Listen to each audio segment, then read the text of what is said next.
for the humanities. Additional funding has been provided by the Virginia Foundation for the Humanities and Public Policy and by Virginia Tech. Welcome to this special Choices and Challenges Forum. The Choices and Challenges series at Virginia Tech explores the human questions, the ethical, social, legal, and political concerns that result from advances in science, medicine, and technology. For more than a decade, the Choices and Challenges programs have considered a wide variety of topics, ranging from breakthroughs in the biological sciences that can change the features of a single microscopic cell to advances in physics and engineering that can alter the way we function in our universe. Today's program will explore the underlying foundations of our thinking about water and the natural environment, as well as the links between our personal decisions and our public environmental policies. Nearly 3/4 of the Earth's surface is covered by water, an impressive statistic and important, for water is essential for life on the planet. Less than 3% of that total is fresh water, however, and much of that is trapped in glaciers and ice caps. Unlike most other natural resources, there is no substitute for clean, fresh water. Beyond the amount needed for our personal use, for drinking, food preparation, sanitation, and recreation, billions of gallons are used daily to produce our food, electricity, cars, paper, plastic, nearly everything we consume and use. Indeed, the availability of water is directly linked to the quality of our lives. But what happens when the demand for water exceeds the supply?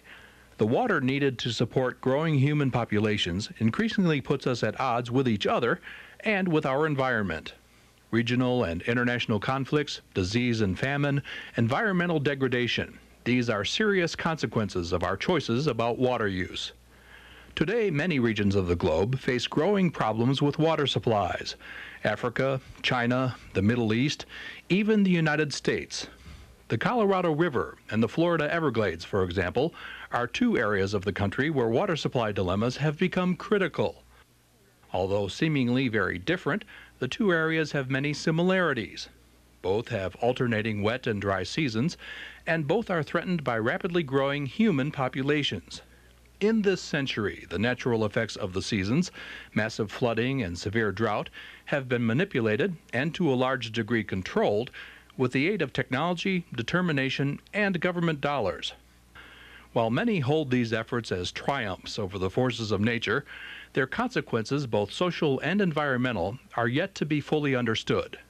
The Colorado River Basin supplies water to 7 U.S. states and to northern Mexico. The 1,400-mile-long Colorado has been called a river of controversy, the use of its waters provoking innumerable conflicts and legal actions.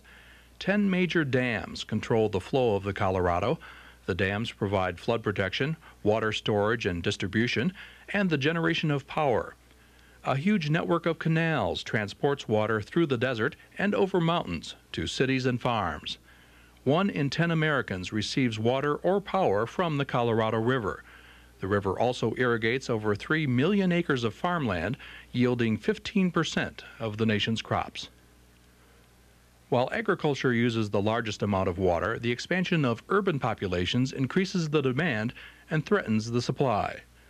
The Los Angeles metropolitan area, for example, has enough water locally to support 1.5 million people, but its population is over 10 million and growing. Southern California draws a substantial amount of its water from the Colorado River and from underground sources, at a rate faster than can be replenished naturally. It also relies on the unused portion of water allocated to Arizona, Nevada, and numerous Indian tribes, causing those populations to fear that the water they have legal rights to may not be available in the future. While humans struggle over the limited water supply, the intensive use of the Colorado's waters has transformed the river basin. Where once the Colorado fed a large delta and emptied into the Gulf of California, its waters no longer reach the Gulf. The dams have dramatically altered the river's ecology, turning parts of the river into lakes. The release of water from the dams to generate power causes enormous daily fluctuations in the water level. Changes in the river's flow, temperature, salt, and sediment levels have resulted in the elimination of native fish, animal, and plant species. and the floor of the Grand Canyon, which grew increasingly deeper for more than 5 million years, now appears to be rising. Unlike the arid West, southern Florida seems to have an overabundance of water. The Everglades, a vast swamp-like area originally 50 miles wide and 6 inches deep, is actually a slow-moving river. It once covered nearly the whole of southern Florida, flowing from the center of the state to its southern tip, emptying into Florida Bay. In the last century, the Everglades has been reduced by more than half to provide land for agricultural use and residential and commercial development. Over 1,000 miles of canals and levees partition South Florida, diverting and controlling its waters. Farmers have found the land to be rich, making agriculture the second most profitable enterprise in Florida after tourism. Population has boomed and continues to rise.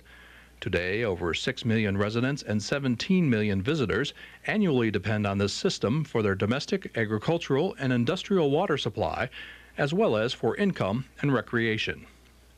Yet these activities have had profound consequences. Altering the natural flow of the water has damaged a fragile ecology. Many species have declined in number. Biologists argue that this unique ecosystem will collapse if appropriate action is not taken, and soon. Other consequences are apparent in the changes in Florida's coastal waters. The channeling of fresh water to the ocean to prevent flooding has altered the salinity of the bays. These changes in salt levels have caused the decline of seagrasses and shrimp, as well as the income of commercial fishermen.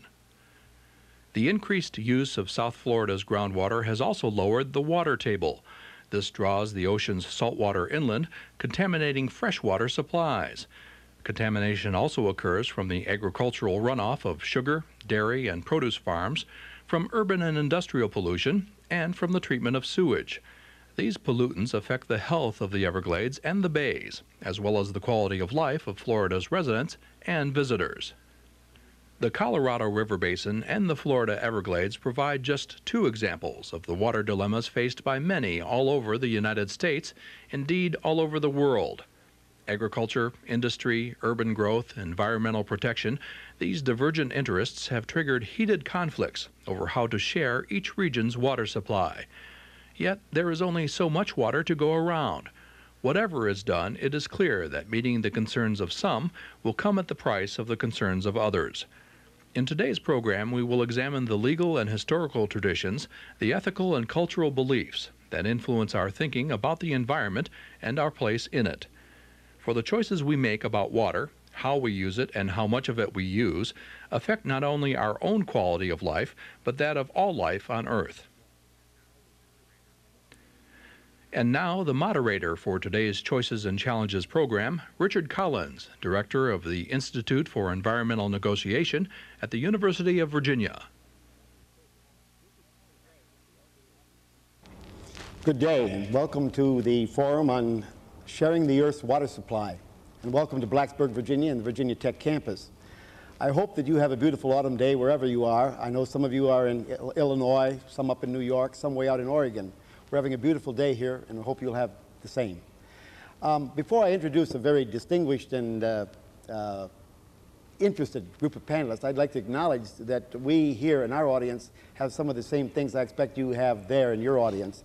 Distinguished faculty from Virginia Tech are here. Several of them I see in the audience. Important organizations that have been very active advocacy organizations for water quality and related social and community issues such as the Virginia Water Project are here, and many others who I do not know personally. So before I introduce the people on our panel, I want to acknowledge that our audience, like yours I'm sure, and participants are a very knowledgeable and informed group. So with that, let me just briefly introduce the panelists, and then I'll tell you the kind of rules of the road that we propose to follow here. And then later I will introduce each of the panelists with a little bit more information on their background so that you will better appreciate their contributions. I'm going to introduce them in the order that they're seating here, which is the order in which they will present briefly to you their comments. Immediately to my left is Mrs. Sandra Postel. Sandra, who is director of the, director of the Global Water Policy Project in Amherst, Massachusetts, is former vice president for research at the World Watch Institute. Immediately to her left is Donald J. Pisani. Professor Pisani is in the Department of History at the University of Oklahoma and is well known for his book, To Reclaim a Divided West, Water, Law, and Public Policy from 1842 to 1902. Next to him is Dan Tarlock, professor of law at the Chicago-Kent College of Law at the Illinois Institute of Technology. Professor Tarlock is known for several of his treatises and publications. He's also a member of the Water Science and Technology Board of the Natural Research Council and the National Academy of Sciences. Next to Dan is Henry Lickers, correctly stated F. Henry Lickers, but he goes by Henry. Henry has such a varied background that it's difficult to give him credit in a brief introduction, but I, for the moment, will satisfy myself with the title of Director of the Department of the Environment for the Mohawk Council of the Akwesasne in Cornwall, Ontario, Canada. Henry is not only a community leader, he's also a scientist and is an important member of international bodies that are concerned with water and related issues. At the end of this table is Professor Anthony Weston, who is a professor of philosophy at Elon College in North Carolina, which I've learned has its own zip code in case you'd like to reach him, in addition to perhaps trying to get him on the email later. In the Department of Philosophy, Professor Weston teaches several courses, but perhaps I can best describe him briefly here as the author of Back to Earth, Tomorrow's Environmentalism, which is an interesting exploration of the relationship between ethics and the natural environment. Now with that, let me introduce to you a little further Mrs. Postel. As I've already indicated to you, she is the director of the Global Water Policy Project in Amherst, Massachusetts. But as a professor myself, I think you'd be interested to know that the World Watch Institute, where she worked for many years and was co-editor of their annual report, which is adopted by, I understand, over, let's see here, I saw the number, over 1,000 courses in nearly 600 colleges and universities across the United States as part of their textbook selection. This annual State of the World report, for which she was so influential in developing, is of course a continuing subject of her activities at the Global Water Policy Project. I can also say that Mrs. Postel, who is much more used to television than most of us, she's appeared in many different settings. She's addressed the United Nations and many prestigious scientific and policy bodies across the world, is here with us today and will share her, her understanding of some of the international aspects of water policy issues. Ms. Postel. Thank you. What I would like to do this afternoon is to lead off our discussion by sketching out what I see as some of the principal challenges that water scarcity is posing to us as we head toward the 21st century. And I would just begin by saying that it's my belief that political leaders are vastly underestimating the influence that water scarcity is going to have in three important areas, and I'll touch briefly on each of those this afternoon. One is food security, another is the health of the aquatic environment, and thirdly, social and political stability. I'm sure many of us know that producing food is a highly water-intensive activity. About 2/3 of all the water that we take out of rivers, streams, lakes, underground aquifers goes to agriculture. It takes about 1,000 tons of water to grow 1 ton of grain. So I think a key challenge that we're facing now, as we're projected to add 2.6 billion people to the planet over the next 30 years, is how we're going to find the water to grow the food needed to sustain those people in a sustainable way. If you look at the average amount of water needed to grow an average diet today, the food for an average diet today, and project that out just for those additional 2.6 billion people, we're looking at an amount of water equal to 56 times the flow of the Colorado River to meet those food needs. Already we see today that we're meeting some of our current food needs by using water unsustainably. One of the key indicators of this is the extent to which groundwater is being depleted around the world. If we look at many of the key food-producing regions, North China, an important grain-growing region, much of the western United States, including the Central Valley of California, which is an important vegetable and fruit-growing region, and much of India, the Punjab of India, which is the breadbasket of India. In each of these regions, we see groundwater tables falling from the overpumping of groundwater. We also see rivers running dry during the dry season when farmers need to irrigate in many parts of the world. So if today we're meeting food needs in part by depleting groundwater and other water sources, a key question is how we're going to meet future food needs that will be much greater than the needs of today in a sustainable way, and where that water is going to come from on a sustainable basis.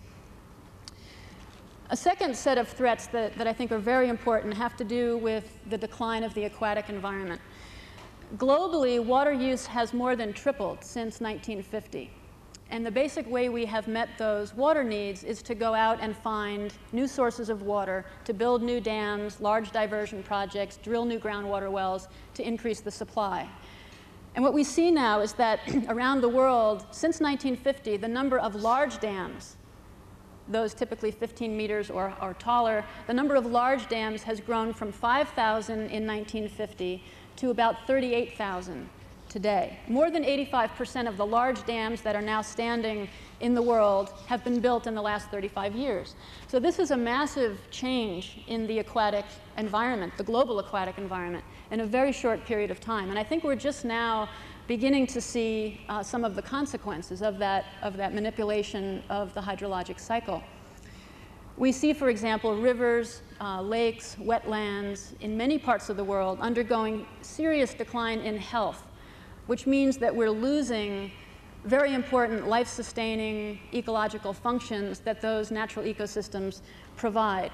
Water purification, flood protection, habitat for fish, waterfowl, wildlife, and so on. The Everglades, which we learned a bit about in the video, the opening video for the teleconference, is a prime example, I think, of what happens when we don't consider the ecosystem in our decisions about how to use and manage water. And there are many other examples.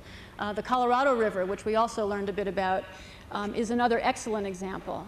In an average year now, no water at all reaches the delta of the Colorado River, which then empties into the Gulf of California.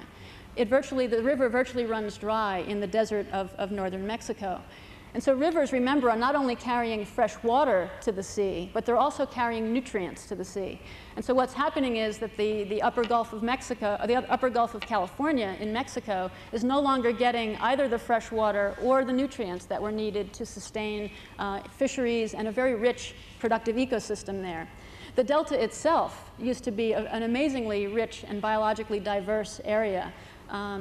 Many of you probably have read a Sand County Almanac by Aldo Leopold, the great American naturalist. He traveled in the Colorado Delta in 1922 and reported seeing a vast, diverse wilderness area. He called it a milk and honey wilderness, a land of 1,000 green lagoons and vast fleets of waterfowl and so on. Today, if you travel to the Colorado Delta, it's a very desiccated landscape of salt flats, mud flats, and most of the wildlife that he reported seeing there is gone. We can cite a lot of examples like this, and I'll just cite one more, which I think is particularly important because it may be one of the biggest environmental tragedies we've had yet on the planet. And that has to do with an ecosystem in Central Asia called the Aral Sea, which is in the former Soviet Union, which has been shrinking steadily for the last 35 years because the rivers that flow into the sea and replenish it have been so heavily diverted to grow cotton in the deserts of Central Asia. This was an incredibly important ecosystem. As I say, used to be the 4th largest lake in the world, and now it has lost half of its area. It's lost 3/4 of its volume, and 20 of the 24 fish species that were found in the lake are gone. The fishing industry, which once supported 60,000 jobs, brought in 44,000 tons of fish, is virtually a dead industry. And the people in the region are suffering terribly. Human health has been greatly affected by this destruction of the ecosystem. The winds are picking up a toxic dust-salt mixture from the lake bed, which is now exposed, and dropping kind of a toxic salt-dust mixture on the surrounding farmland and surrounding villages. So there's very high rates of disease in this region from the ecological damage. So I think clearly in places like the Colorado Delta, like the Aral Sea region, we see clearly the linkages between the ecosystem and its health and the health of the economy, the community, and even human health all along the way. The last threat I want to briefly mention is that of social and political stability and its connections to water scarcity. what we're seeing now is that as water becomes increasingly scarce, there's increasing competition for water between farms and cities, between neighboring states, between neighboring provinces, and between countries. And this competition is going to increase as water becomes more scarce. Many countries depend on river water flowing into their territory from a neighboring country. And as I say, as water scarcity increases, the tensions between these countries will also increase. Worldwide, more than 200 rivers flow between and among 2 or more countries, and yet there's no enforceable law governing the allocation and use of international water. So tensions persist in many water-scarce river basins. Many of us are familiar with some of these. The Middle East is probably the most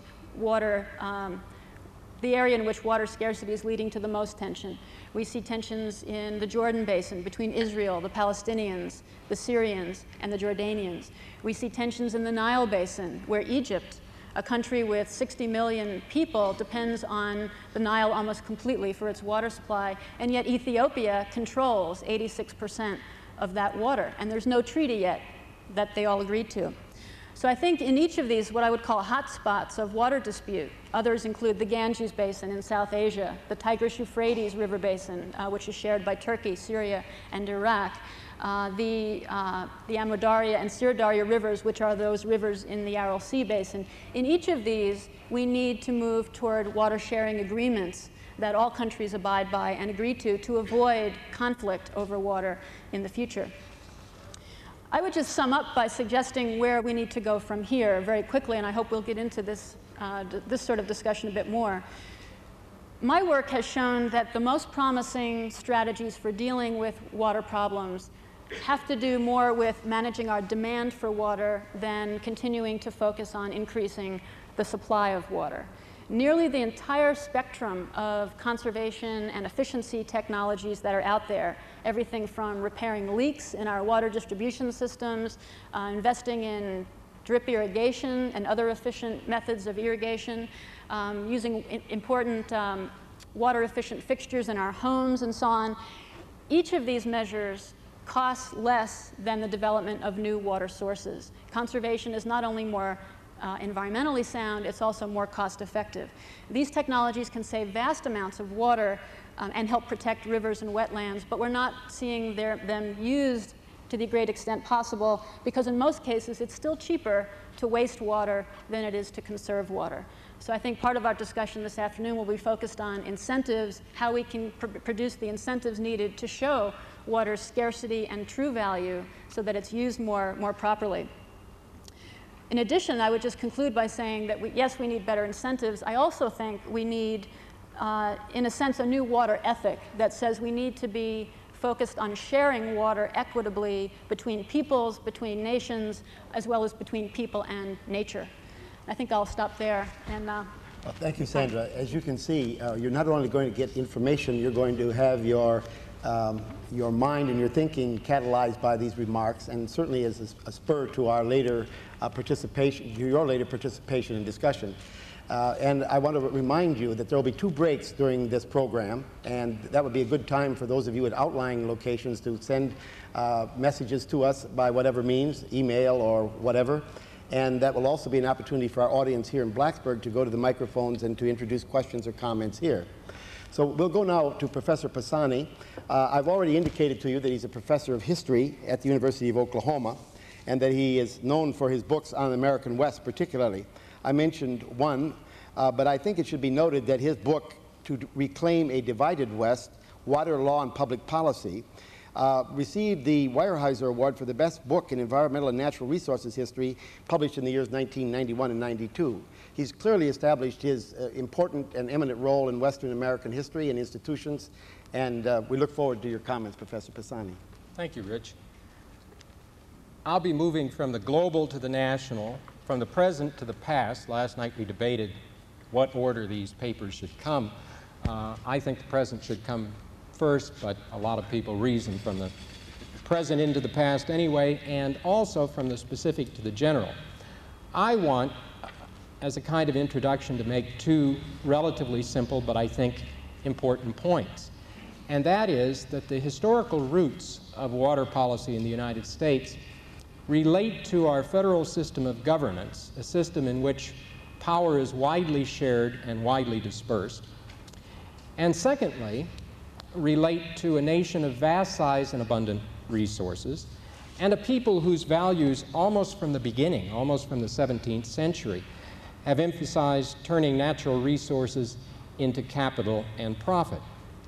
So first, a few words about federalism. As all of you know, the United States began as a revolution against George III and the English Parliament, against concentrated power, and the Constitution, based as much on the relationship between the arms of government in the colonies as between the colonies and the mother country, naturally divided and balanced power. Now, the Constitution said nothing about water, even streams shared by 2 or more states. Later, the United States Supreme Court would assume some control over navigable waters because of the Commerce Clause, but by default, the states were left to decide how they would allocate water. This is really Dan Tarlock's story, and so I'm not going to get into this in any depth, except to say that a great variety of state laws, a medley of state laws pertaining to both underground and surface water, was the result of this default of federal authority. The power of local interests to decide the law, as in the mining camps of California, as later it would be in the farms of the Texas Panhandle, also resulted from a deep fear among Americans of the cost of centralized planning, as well as the fear of monopolization of natural resources by any level of government or the private corporation. If one of America's basic values was individual opportunity, anything that stood in the way of individual opportunity, including the cost of government, including the cost of bureaucracy and regulation, was to be resisted. So I think it's impossible to minimize the way federalism has dispersed power to the local level. But also the United States is unique in the sense that its sheer size, until well into the 20th century, resisted any centralization of power. And so did the fact that the population was doubling every 20 or 25 years throughout the 19th century. The equation that I always think of, and one of the stunning features of the United States if you're trying to distinguish it from Europe, is that in Europe land was scarce and labor was abundant. In the United States, exactly the reverse was true. Labor was scarce and land was abundant. Abundant if you ignored the Native Americans, who of course lived on the land originally, as most European Americans did. Immigrants then could aspire to land of their own. Indeed, land was an inducement for them to come to the United States and to form new communities. And in many places, you could not develop that land without the control of water. And I don't just mean in the West, where it's obvious that much of the land depends on irrigation to become productive, but I mean in many parts of the South and East, where the first land taken up was alluvial land along streams, and so flood control was an absolute necessity. Water management was an absolute necessity to make a living. The Jeffersonian ideal that the main job of government was to dispose of land, dispose of the public domain, land, water, forests, gold and silver, to get these natural resources into private hands as rapidly as possible. Not the alternative, or not a possible alternative, let's say, not to rent, to lease, or to reserve those resources for future use, was one of the dynamic features of the American economy in the 19th century. Again, natural resources should be put to use immediately. They should be developed as rapidly as possible, even if there was no immediate use for them to be developed at the time. Well, in the 20th century, and I purposely tried to keep my comments focused on the 19th century. I think there is a good deal of continuity between the 19th and 20th century. It's questionable to me that American values have changed all that much even in the 1970s and 1980s, although there have been some very significant shifts. But I would say certainly from 1900 to the 1950s, the so-called conservation movement was essentially another way of using resources, albeit a more efficient and perhaps less wasteful way of using resources than in the 19th century. But again, the link between the 19th century and 20th century is clear in that if the basic purpose of water was to serve the material needs of human beings and I emphasize the and, to facilitate the creation of new homes in the city as well as the countryside and new wealth in the city as well as the countryside, then there's been a remarkable continuity certainly into the mid-1950s and I would say even beyond. Many of the values remain the same. Thank you. Don, are you suggesting that, that in the American West, at least, or perhaps in the U.S. generally, the values that undergirded the movement west, the exploitation of water, the building of dams, the use of water primarily for human consumption opposed to that of nature, has not really changed very much? I would say that's still essentially true in the American West, because what we're talking about is reallocating water, but we're really not talking the amount of water reserved for stream flows to protect fish and wildlife is minuscule compared to the amount reserved for cities and farms. And so that if Sandra's point is pertinent to the United States experience, we're going to have some kind of a clash perhaps, or at least increasing competition between these competing values. Yes, unquestionably. Okay, well, I look forward to the discussion on that. I'm going to introduce our next speaker again briefly. You'll remember that Professor Dan Tarlock is a professor of law at the Chicago-Kent College of Law at the Illinois Institute of Technology. I did not, nor can I give you an adequate picture of the kind of consultancies that he has managed and the assistance he has provided bodies around the world, but they do include foreign countries, including the Republic of China. But perhaps here at home, he's best known for his role on the Water Science and Technology Board of the National Research Council, and for his treatise co-authored with others on water resources management, plus another treatise that is well known and frequently used in law school called Environmental Protection, Law and Policy. Dan is well known for his expertise in both water and land use law, and we look forward to your remarks, Dan. Thank you. I'm delighted to be here in Blacksburg and to be among such a distinguished and knowledgeable panel. Since I am a lawyer, I better stick to the topic that was assigned to me, and that's what is the role of law of resolving water conflicts and ultimately in contributing to the quality of life for everyone. What the previous two speakers have established to abstract radically from what they've said is that there are really now two visions of water use that are competing. One I would call the commodity vision, which is clearly the dominant vision of water use. Human uses are really the sole purpose of water use. And as water policy has evolved, especially in this century, we try to make more efficient use. But still, the goal is to serve human uses, and that leads to a lot of manipulation of natural systems. The competing vision, which is much less clear, for lack of a better term, I would call the ecosystem vision. What this roughly tries to do is to start from a different premise, and that is, what's the natural function of a river system?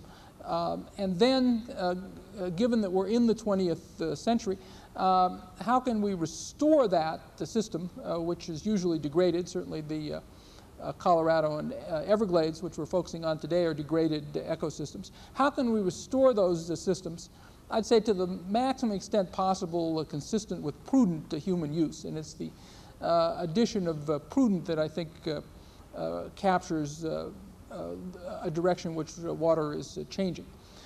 All right, what has law contributed to this? Well, it's made it possible to manipulate, dam, divert river systems almost at will. How has it done that? Well, let's take the Colorado first and then the Everglades. In the West, the dominant legal system is something called prior appropriation, which is said to have originated in the mining camps of California and ultimately swept through the western states, almost all the way to the Missouri River. What the prior appropriation says briefly is that the first person to put water to use, provided it's a non-wasteful use, gets a perpetual right to that quantity of water, period. There is no sharing with other users. Other users who come after that person can continue to put what water is available to use, and they get a right inferior to the first person's right. So in prior appropriation, we talk about senior and junior users, and that refers to the time sequence that the right was obtained. But as I said, there is no real sharing. The only way that the sharing in theory occurs under the prior appropriation system is those with inferior or junior rights give up their right. They share by making sure that the senior is entitled to take all of its right. Let me just give you an example of this. In California on the Colorado River, there are many claimants to the river, but two of the largest are the Imperial Irrigation District, which sits on the Mexican border in extreme southeastern California, and the Metropolitan Water District, which serves the greater Los Angeles area. They're both valuable uses. There are about 100,000 people or so in the Imperial Valley. Who knows how many there are in Los Angeles? But in the greater area, at least 15 to 20 million. But anyway, under prior appropriation, the Imperial Irrigation District has the first priority to the use of the Colorado River, and that's it, period. It's theirs, and they don't have to share it with anybody. Now, there is modification of that. For example, states can enter into what are called interstate compacts. These are a combination of contracts and treaties among states, and they can modify the law of prior appropriation. For example, way back in the 1920s, even then California was growing much faster than the Rocky Mountain states of Colorado, Utah, and Wyoming, and they figured out pretty fast that they were going to be done in by prior appropriation. That is, by the time they got around to putting the Colorado to use, California, and to a lesser extent Arizona, would have, in theory, established claims to the entire river. And so the states entered into a contract, or a contract among them, that gives each state fixed shares. These are not influenced by prior appropriation. Well, let's move for a minute to the Everglades. In the eastern United States, there's, in theory, a very different system of law. It's called the riparian rights, from the Latin riverbank. And here, rights are, again, in theory, confined to people who own land along a stream. And these rights are said to be diametrically opposed to prior appropriation because all stream users, all riparians, have a right to share in the water equally. And there's even some suggestion that maintaining the flow of the river is part of the riparian rights. But when you look at what's happened in practice, riparian rights, just as the prior appropriation have done, have made it very easy to manipulate systems. As in Florida, until the 1970s, the state followed the law of riparian rights. And the real problem is that they're so uncertain that no one really knows what his or her water right is, so that it's easy to, in effect, function as if you're in prior appropriation. That is, Miami, the districts around Lake Okeechobee, just took the water and diverted it for agriculture or diverted it away from the Everglades for flood control. And there was nobody with a right who could really protest. So you have roughly the same situation. All right, what's the modern challenge? Well, what both Sandra and Donald have been suggesting is there's a need to reallocate water. We've got a use pattern that was established relatively early in this century, which is now under criticism from a variety of perspectives. All right, let me just outline using these two areas, the Colorado and the Everglades, some of the reallocation choices. The first one is that there is pressure to reallocate water from less to more economically valued uses, and that's primarily shifting water from agriculture to urban uses. There are then equity claims. These claims are primarily asserted by Native American nations in the United States, but there are other potential equity claimants as well, Hispanic communities in northern New Mexico, and more and more smaller communities in the West, which are losing out to new population dynamics, new economic dynamics, are taking on at least the rhetoric of Native Americans. The third claimant, of course, is ecosystem restoration. There's a need to move more water into ecosystems. That's what the Everglades is about. And there have been some very important experiments on the Colorado River to change the flow release regime from Glen Canyon Dam to at least put more sediment in the river at crucial times for beach building. All right, well, how does the law work for these three reallocation pressures? Well, if you take prior appropriation, it actually works pretty well for the first reallocation pressure, shifting water to more valued uses. If you have property rights, you can buy and sell water, and water is then more responsive to market conditions. Now, there is some of this going on a small scale. It's resisted. Riparian works less well. Equity also works pretty well because at least you can give excluded groups like Native Americans property rights. We've done this through water law. There are special property rights for Native Americans, and it gives them a stake at the bargaining table. Generalizing roughly, property regimes make it much harder to do restoration because people raise claims that you're trampling with vested rights, and it makes it very difficult to move water into areas where nobody has a firm entitlement to it. So those are some of the challenges on the legal agenda. Well, thank you, Dan. We have just a few minutes before the break, which we're going to take, and then hear, of course, from Henry and Anthony. But we have just a couple minutes, and if anyone wants to come to the microphone here, they're certainly welcome to do so. But if someone is going there, that's fine. But Dan, let me ask you, is there any more flexibility in water law in terms of these kind of property concepts than there is in land? Can we, by legislation or by normal processes of politics, use some of this reallocation without quite the same amount of controversy that you do when you're regulating land? This is, needless to say, a very disputed question, but I'll give my opinion, others can give theirs. Among people who argue for firm property rights as a bulwark against government regulation, they don't draw a distinction between land and water. They're both the property, that's it. The problem, of course, is that whereas we've taken the English legacy for land and carved the earth into exclusive plots, we've never been able to do that for water. So no matter what kind of water right you have, there's always been a sharing element with other users and with the community. There are lots of community sharing doctrines. So I think, as a matter of fact, it's much harder to argue that you have a vested right, or more technically that you have a constitutionally protected claim to water that immunizes you from all reallocation. That's interesting. You'll be wanting to hear the additional speakers after the break, and we may have time for just one more brief comment. Sandra said that she felt that most of the important opportunities now rest probably internationally and perhaps here at home in the question of demand management rather than additional supplies.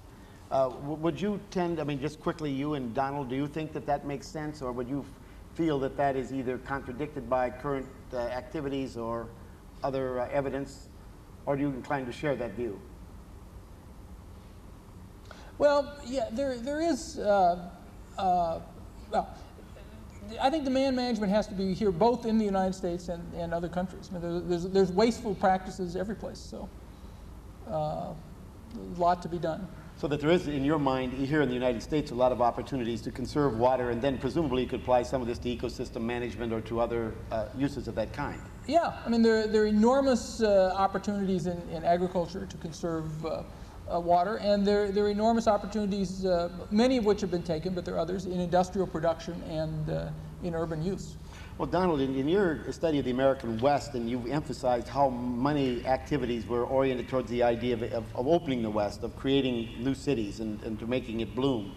Do you see any new major projects of let's say, in the supply side, new dams, new technologies that are going to change it? Or do you also see, as Sandra is suggesting, that maybe it is in the efficiency, conservation field that maybe many of our gains are likely to be had? There are, of course, few dams on the drawing board, and in fact, if I'm not mistaken, excuse me, Nebraska is the state in which the greatest increase in irrigation has taken place in the last 10 or 20 years, despite the fears of some that there was going to be, the Great Plains was going to be turned into a buffalo commons, the fears of the late 1980s. So I think that really the change is drawing from underground rather than from above ground, using the underground reservoirs rather than building new reservoirs above ground. That's certainly true of the San Joaquin Valley and large parts of the Midwest. Mm-hmm. Well, Sandra, I'm sure that based on your general remarks of food security, aquatic life, which I would equate with ecosystem restoration, food security meaning the obviously the Imperial Valley and the western irrigated agriculture, as well as the Florida Everglades, would have some effect on food supply and maybe prices. Do you see that as an issue here in the U.S., that some of these restoration moves or other things would cause a change in our food prices or in the availability of food? I think in a number of ways, food security will be jeopardized in the sense that agriculture is the biggest user of water. So as water becomes increasingly scarce, we look at the pool of water that's used in agriculture as being potentially a new source of supply. So what's happening in many parts of the world, including the western United States, is that water is beginning to shift away from agriculture and to the urban sector. So to the extent that this is done through efficiency improvements, farmers becoming more efficient and selling or trading the saved water, there's no effect on food production. But in some parts of the world, I think we're seeing water being shifted from agriculture over to cities, and there will be a reduction in food output as a result. So how this shift plays out, I think, is very important. I would just add a point on the issue of dams versus conservation, which is that we're not seeing any more major new supply projects in this country, but there is still quite a bit of dam building going on in developing countries. Through about the 50s, through about the mid-70s, we were bringing online about 1,000 large new dams per year. Now that number is probably closer to 250 large dams per year, and many of them are in China, Brazil, developing countries where you've got issues of population growth and supplying water for drinking, food production, and so on. So the issue of supply versus conservation is not so simple. There's still basic needs to be met in many countries, and the question is, I think, how we meet those needs in a more environmentally sustainable way than perhaps we have even done here in the United States.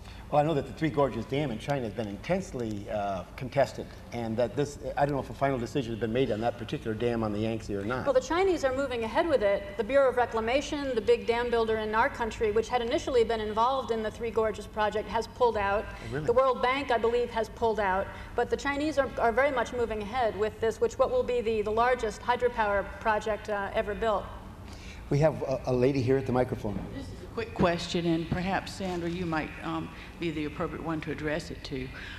Just in the use of terminology, it wasn't long ago that a light bulb went off in my head, and I thought, water resources. We don't talk about air resources, and yet we do talk about air and water and nutrients as being among the basics for life. And might not it be appropriate at this point to drop the word resources and just talk about water or water sources? It's an interesting question. And it might be a beginning to changing the value that we place on water. It's an interesting question, and I personally very rarely use the term water resources for exactly that reason. Dan made a very interesting point, which I have also made in my work, that we have this tension right now between water as a commodity, an input to food production industry, as well as the basis of life, as a life support. And so if we think only of water as a commodity, it's very easy to forget about this other very fundamental function of water, which is as the basis of life on Earth. So I very rarely use the term water resource for that reason, because it conjures up the commodity side of things, but it sort of allows you to forget about the life support side of things. Would it be appropriate for you to suggest to your peers here in this forum that they agree to? Okay, we'll negotiate that after the break. But thanks for putting it on the table. We are about to take our break, but Anthony Weston, I think, wants to make one brief comment, and please do that, Anthony. It's actually a teaser, I guess. Precisely this issue is what I'd like to take up when I come to my remarks. Resource, the concept of resource, alternatives to the concept of resource. We'll come back to that. Okay, well, I look forward to the next. We're going to take a 10-minute break, and we'll be back with you then. And we'll see Henry and Anthony at that point. Thank you.